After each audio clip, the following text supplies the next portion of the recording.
Paz do Senhor, irmãos.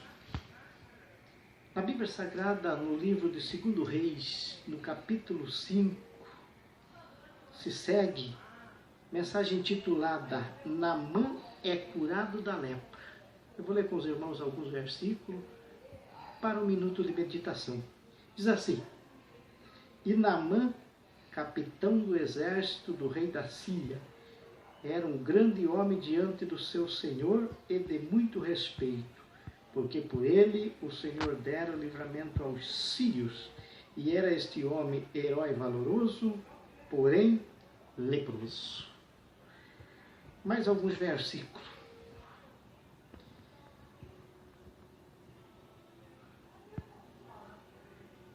Saíram tropa da Síria, da terra de Israel, e levaram preso uma menina que ficou ao serviço da mulher de Naamã.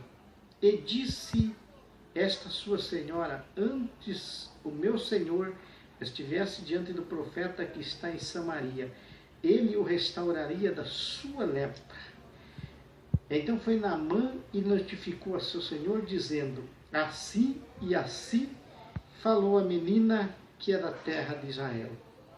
Então disse o rei da Síria: vai, anda, e enviarei uma carta ao rei de Israel. Alguns outros versículos aqui na frente. Vamos ler aqui o versículo 9. Veio, pois, Naamã com os seus cavalos e com o seu carro e parou à porta da casa de Eliseu. Então Eliseu lhe mandou um mensageiro, dizendo: vai e lava-te 7 vezes no Jordão, e a tua carne será curada e ficarás purificado. Um pouquinho adiante,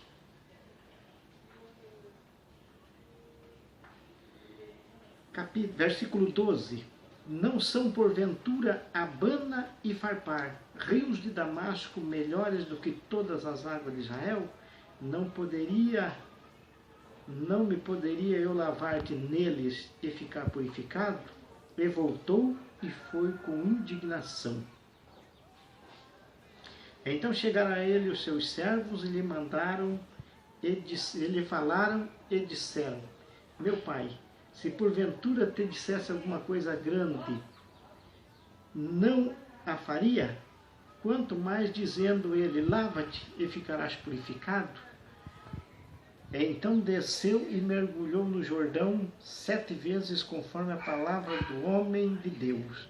E a sua carne tornou-se como a carne de um menino e ficou purificado. Somente esses versículos para um rápido pensamento. Que Deus abençoe o entendimento que vamos ter nesses minutinhos de pensamento. A Bíblia Sagrada fala nos versículos que lemos a respeito do milagre da purificação do general Naamã. E começa desta maneira, que Naamã era valoroso, porém leproso. Ou seja, tinha uma vida dupla.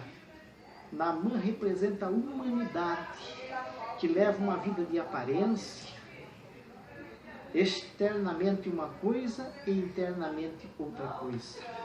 Eu vejo Naamã no comando dos seus soldados, com voz de comando,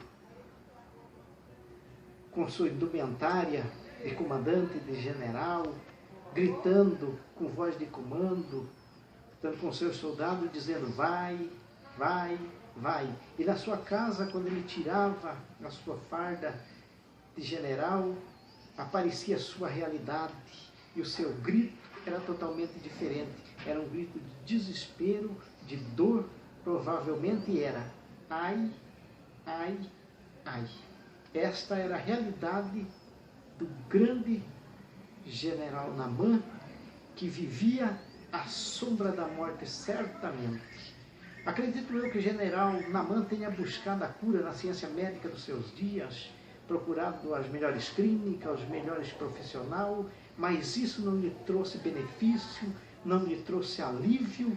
Mas como nós lemos, o general Naamã tinha em sua casa uma menina que tinha sido capturada em peleja de Israel com a Síria. E esta menina ficou a serviço da mulher de Naamã, que vendo o sofrimento do seu senhor, disse à mulher de Naamã que certamente se Naamã fosse a Israel, seria curado da sua lepra. Isto chegou a Naamã, que rapidamente providenciou a sua viagem a Israel.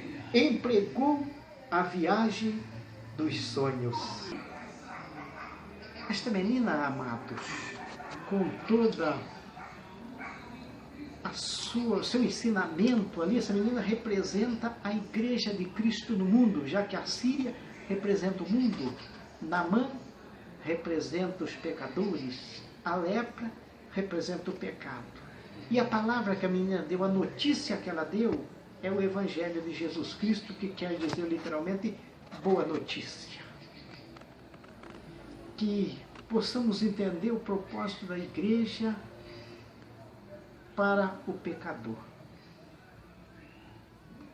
Naamã, que vivia sendo deteriorado por aquele mal que é a lepra, também o pecado deteriora o homem, literalmente também, tanto espiritual como moral, enfim, em todas as áreas da vida o pecado atua.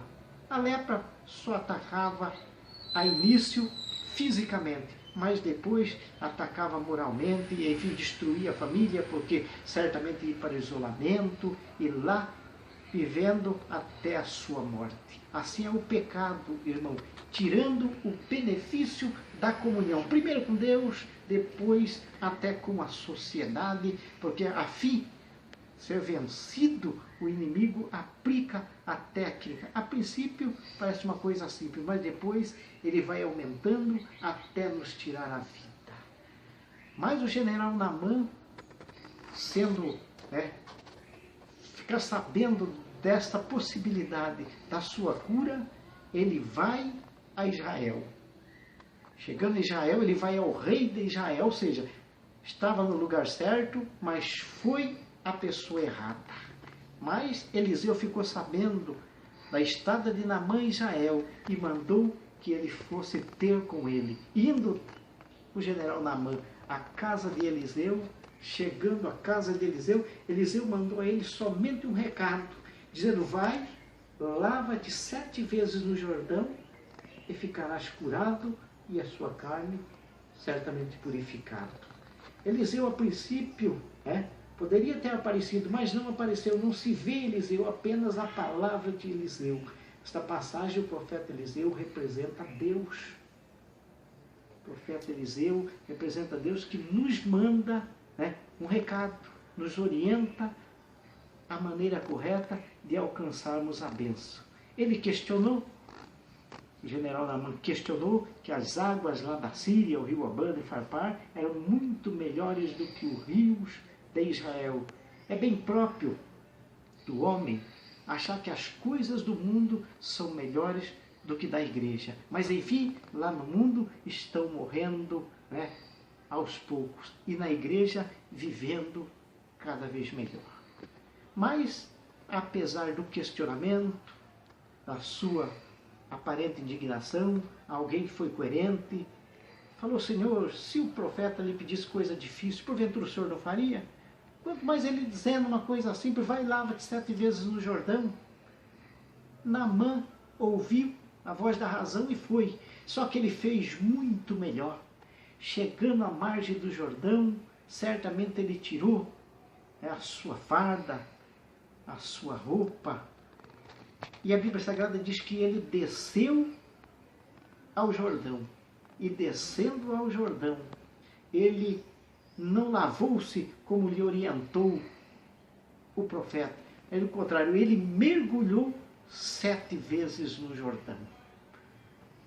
Amados, na obediência de Naamã, o primeiro mergulho representa a renúncia, que precisamos renunciar o nosso eu e partir para aquilo a qual fomos enviados. O segundo mergulho representa a fé, sem a qual é impossível agradar a Deus. O terceiro mergulho representa a dedicação para sermos abençoados. O quarto mergulho representa a obediência. Se não obedecermos, jamais seremos abençoados. O quinto mergulho representa a humildade, da qual aprendemos com Jesus. Ele disse: aprendei de mim, que sou manso e humilde de coração. O sexto mergulho representa a paciência, que nos leva à perseverança até chegarmos à bênção. O sétimo mergulho representa a esperança, que certamente nos traz a vitória. Assim, no sétimo mergulho, Naamã foi curado e levantou do Jordão, regozijando de alegria, e foi-se à casa do profeta, certamente para pagar a bênção. Acostumado como ser humano a pagar todas as coisas, mas chegando lá, ele teve uma outra surpresa. Surpreendeu-se ao pensar que Eliseu lhe apresentara a conta. Pelo contrário, Eliseu não lhe cobrou absolutamente. Pudera, não havia nada a pagar, porque Jesus Cristo também pagou os pecados de Naamã. Mas como assim, irmão? Jesus Cristo morreu muitos anos depois do general Naamã. Mas é assim, amados. Os pecados desde Adão até o último homem que nasceu na terra, todos esses pecados, Deus tomou uma abraçada assim e colocou na pessoa de Jesus Cristo. Certamente Eliseu não cobrou, porque Cristo pagou a conta de Naamã, que representa os pecadores. O Rio Jordão, irmãos, nesta passagem representa Jesus Cristo. Foi por isso que Eliseu, que representa Deus nesta passagem, não recebeu pessoalmente o general Naamã. Porque nós só podemos chegar a Deus por meio de Jesus Cristo. Uma vez lavado, purificado no sangue de Jesus Cristo, podemos chegar a Deus. Disse Jesus Cristo: eu sou o caminho, a verdade e a vida, e ninguém vai ao Pai a não ser por mim. Nós não podemos chegar a Deus pelos nossos próprios méritos. Primeiro nós passamos pela pessoa de Jesus Cristo. Uma vez purificado a Jesus Cristo, chegamos a Deus. Foi por isso que alegremente Eliseu recebeu a Naamã. Assim Deus, através de Jesus Cristo, nos recebe alegremente. Vamos parar por aqui, irmãos. Fique na paz do Senhor.